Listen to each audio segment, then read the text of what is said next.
Para criar um controle de estimulação de alta voltagem, clique na aba Estimuladores em Acrescentar e selecione o estimulador elétrico transcraniano Neuro-TS. Com esse estimulador, você pode usar até 1000 volts com largura de pulso que varia de 40 até 200 microsegundos.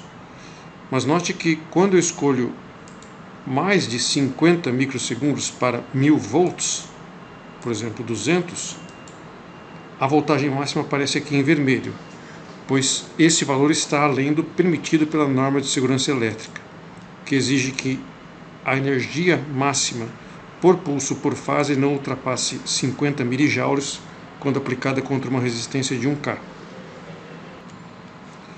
Vamos criar agora um controle de estimulação com 200 microsegundos, e aqui eu posso definir uma voltagem máxima de, por exemplo, parece o que a norma permite é 500 volts para 200 microsegundos.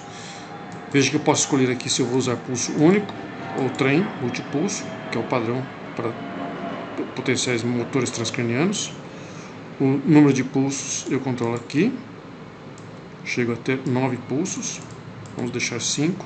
O intervalo entre pulsos de 2, 3 ou 4 milissegundos, vamos deixar aqui em 4. E note que na polaridade normal, isso indica que ao conectar um eletrodo com marcação catódica, que por padrão em preto, sinal negativo, e marcação anódica, sinal positivo, marcação em vermelho, eu aplicarei estimulação anódica onde está marcado na cor do ânodo. Mas se eu, pelo software, inverter a polaridade, onde está conectado o ânodo, eu vou, na verdade, fazer a estimulação catódica, porque estou invertendo o correspondente à marcação. Então, para um controle de estimulação que seja seletivo para um M-corpo, eu sugiro criar dois controles, um com polaridade normal e outro com polaridade invertida, caso você use a mesma montagem C3 e C4 para ambos hemisférios.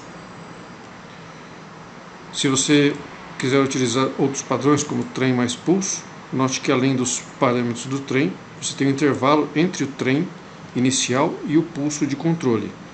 E esse intervalo é contado a partir do último pulso do trem. Então, se você aplica 5 pulsos com intervalo de 4 milissegundos, e eu coloco aqui um intervalo de 80, são 80 segundos mais 20. Vai corresponder a 100 milissegundos após a curva inicial. Então, criado o controle, dê um nome a esse controle e escolha se a estimulação que será acionada quando você clica no botão será única, nesse caso não deixe marcada a coluna frequência, ou repetitiva.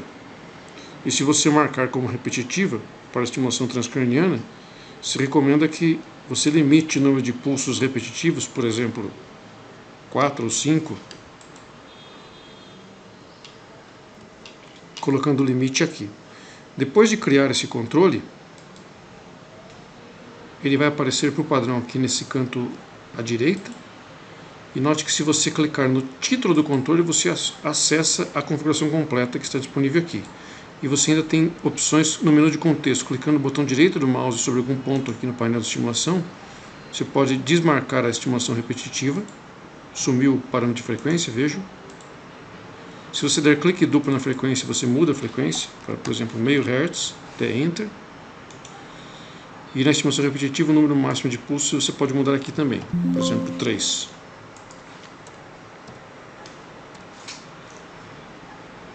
Criado o controle, você o associa a alguma janela de potenciais motores que iria iniciar a varredura quando acionado o controle. Então, na janela de configuração, você pode associar um ou mais controles a essa janela. E uma outra opção disponível na estimulação transcraniana é essa opção de alternar a polaridade quando você usa estimulação repetitiva. Então, nesse controle, eu estou fazendo a estimulação a 1 Hz e limitando o número de pulsos repetitivos a 4.